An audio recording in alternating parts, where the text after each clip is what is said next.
Hello fellow Misfortunates! Did you know that Ezreal with the new item Crown of the Shattered Queen actually has the highest win rate out of all available mythic options?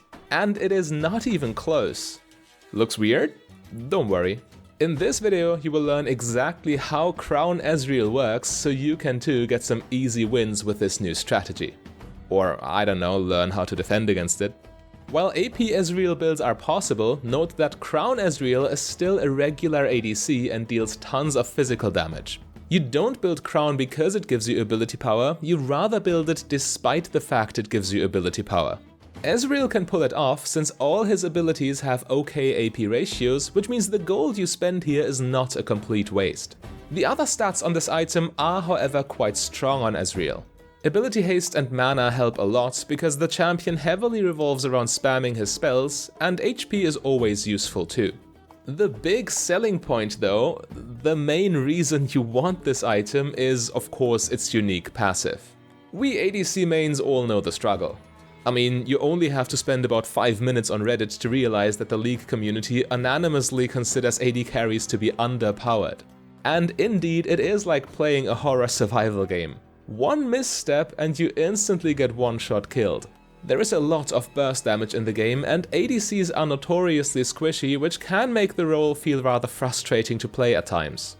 But if an AD carry is allowed to buy Crown of the Shattered Queen and get away with it, the game will suddenly look much different.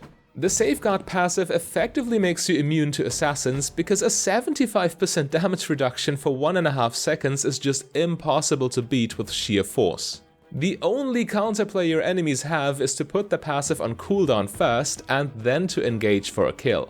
But that's easier said than done. Assassins are usually very bad at dealing poke damage, so they would have to rely on their random solo queue teammates for that. Additionally, we are talking about Ezreal here. Ezreal, who can stand at 1000 range and spam Mystic Shot. Ezreal, who can jump away from any dangerous situation with Arcane Shift. You are already playing one of the safest AD carries in the game, and then you also get to buy one of the best defensive items ever created. Messing up when playing Ezreal with Crown is actually quite difficult. You'd have to literally be inting. Okay, you probably want to know how to play this build optimally for some free LP, and of course I will break down a high elo Crown Ezreal ranked game for you. Before we do that, however, I will first give you the optimal runes and item build paths, so you can just copy them right away. The most commonly picked rune page for Crown Ezreal is First Strike, Magical Footwear, Biscuit Delivery and Cosmic Insight, with Presence of Mind and Legend Bloodlines secondary. Your shards are Attack Speed, Adaptive Force and Armor. You swap armor for magic resist against bot lane mages of course. First Strike is currently the best keystone for Ezreal period, since your massive range allows you to trigger it consistently at all stages of the game. Especially when you start a teamfight with your AoE ultimate, the damage increase is quite notable, but the mere fact you get free gold from this rune just by spamming Mystic Shot and thereby accelerate your item power spikes is already super strong. Gold acceleration will always be extremely powerful on AD carries since they rely on items the most. In a similar fashion, Magical Footwear gets you a 300 gold discount on your boots, which means you have even more gold that you can use to complete your items. Biscuits are there to fix your early game mana, and Cosmic Insight is just a solid rune on AD carries in general because it reduces your flash cooldown. On Ezreal, however, it is even better because this champion heavily relies on item passives whose cooldowns also get reduced by this rune. Legend Bloodline will be your only source of regeneration, but it will be more than enough since your Mystic Shot fully applies lifesteal. Okay, we have to talk about Presence of Mind real quick. Most Ezreal players pick it, but I would actually argue that it is useless when you go for the Crown Ezreal build. With your items, you simply won't need any additional mana fixing in the mid and late game. You can get more value out of this rune slot by picking Triumph or Cutdown for example, and I think you will see what I mean when we look at the item build.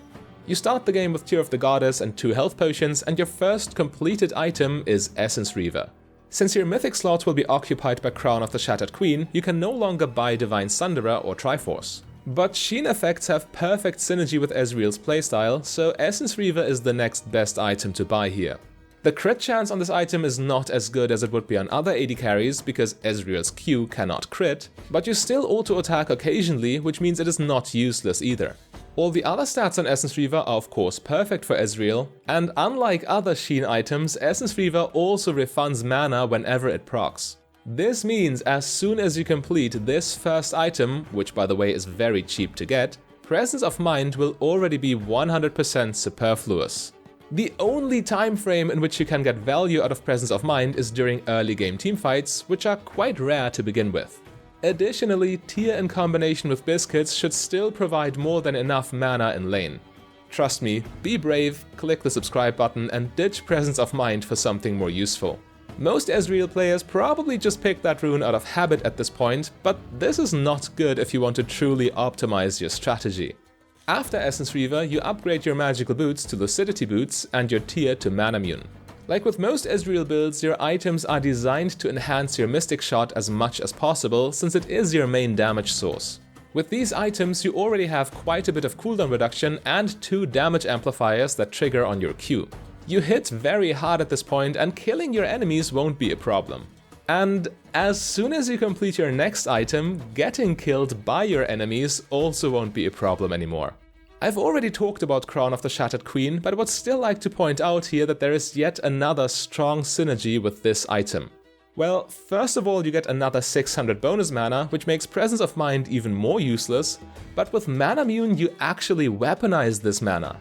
You directly convert it into attack damage and on-hit damage, so Crown of the Shattered Queen is in fact still a semi-offensive item for you. And one quick side note, because you only get Crown 3rd item, the win rate numbers might actually be a little bit shaky. Every game that is either won or lost before you hit 3 completed items cannot be accounted for in the statistic, so keep that in mind. Afterwards you want to buy Cyrilda's Grudge. Ability haste stacking is what makes Ezreal so scary in the late game, and the percent armor penetration will be highly useful in every single game as well. Base armor scales quite hard with champion levels, so even if your opponents don't buy any bonus armor, Cyrilda's armor pen will still be very efficient. The slow is also surprisingly good on Ezreal. Even though it only lasts for 1 second, in the late game that's enough time to get another Q ready and connect it for free on a slowed target. For your last item, Frozen Heart will be a very good choice. It allows you to deal with the opposing AD carry, gives you more mana which feeds into Manamune, and more ability haste. This item slot is rather flexible however, so feel free to instead pick any of these items if their unique passive effects are more useful to you in any given matchup. Okay, enough theory crafting, let's see how all of this works in practice. The lane matchup is Bard Ezreal versus Lulu Tristana, which means there will be some pressure on Red Team to finish the game early enough before a Lulu-empowered late-game Tristana starts to 1v5. Lane phase will actually be quite difficult for Ezreal too, because Tristana will perma-push the wave with her Explosive Shot passive, while Ezreal has 0 wave clear himself in the early game. Later it will be fine when you can spam your low cooldown Q with infinite mana, but early game the lack of wave clear is a real problem. Consequentially, Ezreal has no chance to contest level 2 advantage and needs to play it slow here. Being forced to farm on the tower is never exactly easy, but if you use Ezreal's spells correctly, you should still be able to get most of the CS. But that's just the nature of this lane, and it is exactly what you will have to do for the first few levels. During later stages of lane phase, however, Taliyah decides to go for a sneaky dragon when the enemy bot lane is just returning from base. Dragon is secured, but Tristana and Lulu still try to punish Red Team for it. Look how Ezreal navigates this teamfight. You actually lead with your ultimate, trying to hit as many opponents as possible, so you get a lot of attack speed stacks from your passive right away. That attack speed is crucial, especially during early game fights in which you do not yet have that much ability haste from items. A lot of damage will in fact come from your auto attacks at this point. And yeah, I will admit that Presence of Mind is actually somewhat useful in this situation, as it allows Ezreal to stick around after the fight is over. Without it, he pretty much would have been forced to base here. Wouldn't be too big an issue, since going back to base is perfectly fine in a situation like this. But in this specific game, Red Team sees Xin Zhao in the river and collapses on him. To be fair though, in this 3 vs 1, Ezreal could have fought this with 0 mana and just auto attacks, and he would have been fine. Anyway, now with double buff, he can quickly fix the wave and reset. But yeah, never underestimate how dangerous Tristana's all-in combo can be. If you give her an opportunity to jump, she will do it, and a situation like this is a little too close for comfort.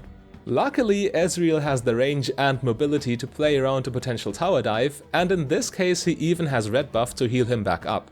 Please have a look at Ezreal's mana though. With Essence Reaver you will pretty much always stay at full and you still have a stacking tier for backup. No one can tell me Presence of Mind would have any value at this point. And with 5 ranks in Q and Essence Reaver in your pocket, wave clear is actually not a concern anymore. You simply spam Mystic Shot and even a pushing Tristana can't bother you. Unless of course you roam and she hits your tower for free. But being this far overextended, she is also an easy target for Taliyah and Twisted Fate, who both collapse on her with their ultimates. Xin Zhao tries to help, but Ezreal and Taliyah beat him easily. After Yone takes down Ezreal's tower and, well, dies for it, this mess of a lane phase is finally over and we enter the mid-game. Here you just follow the 2 mantras of push past river roam and take the free stuff, win the game. Since the lanes are pushed past the river now and blue team has to deal with that first and foremost, Dragon is completely free. Afterwards, Ezreal and Bard are pushing forward their team's line of vision, trying to set up a trap. And as you can see, even without Sunderer, Ezreal's 2 items damage power spike is nothing to scoff at.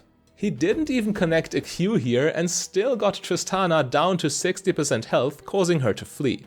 Ezreal loves to be grouped in the mid-game since he hates being assassinated and at the same time is very good at sieging due to his long-range poke damage. Ulting down the lane and hitting 1 Mystic Shot afterwards is enough damage to force the enemy team to retreat. And now with the extra gold from taking the tower, Ezreal can purchase Crown of the Shattered Queen. He doesn't even need his team for assassin protection anymore. His mythic item does that for him now. He ends up catching a Zoe in the mid lane, and had he not missed his Q there, he could have gotten that kill for free even without using flash. In any case, we are not done yet. Bard finds a beautiful ultimate to save Taliyah, and Ezreal duels the fat Xin Zhao, face tanking his ultimate. Crown literally blocks all the damage, and when the duration ends, he simply jumps out again and proceeds to fight from range. The amount of safety you have is insane, especially when you take your massive damage output into account. You should really not be that tanky and at the same time that dangerous. The most ridiculous part, many defensive items like Shield Bow, Zhonya's or Guardian Angel have massive cooldowns on their passives. Crown, just 40 seconds, further getting reduced by Cosmic Insight, which means it will be there for you every single fight. The only thing you need to do is to be careful not to get it popped by stray hits. Here for example, Xin triggers Ezreal's Crown while he is taking Bard's tunnel and the protection is gone. But Crown is not the only thing your opponents need to play around. They also still need to deal with your burst damage, and a weakened Xin Zhao can definitely not take it. From here, Ezreal joins a fight near bot lane for a very nice cleanup. Tristana tries to run, but Twisted Fate sacrifices himself so Ezreal can get this unofficial quadra kill. Oh, did I say unofficial quadra? Let's make that a penta. And even with thousands of gold in his pocket, Ezreal still sticks around to fight off the enemy team who are trying to contest Dragon. This is a very smart move, because while recalling would have given you your next item, you are obviously too far away to be of much use when you stand in your base. By staying and just poking safely from range, you are being useful with minimal risk and your team can take the objective. Ezreal is one of the only AD carries who can play like this here. For most others it would be too risky since they have neither his range nor his mobility. Being that far ahead, red team can now brute force Baron to then crack open the opponent's base. Blue team cannot let that happen of course, and Zoe nukes Ezreal with her Q. But Crown blocks almost 1000 damage here. Being still full health after lifestealing with Q, Ezreal can comfortably duel Yone afterwards, who tried to assassinate him with his ultimate. He then can rejoin his team and clean up the teamfight with his massive damage. The enemy simply stands no chance against him here. With their AD carry still very healthy, blue team can now take down Baron regardless, and these Baron minions are simply too much for blue team to handle at this point. Now, if you enjoy playing AD carries who can bully their opponents from max range and stay very safe at the same time, you might also enjoy playing Caitlyn. If you want to see a high quality, in-depth Caitlyn guide, then click the link on your screen right there.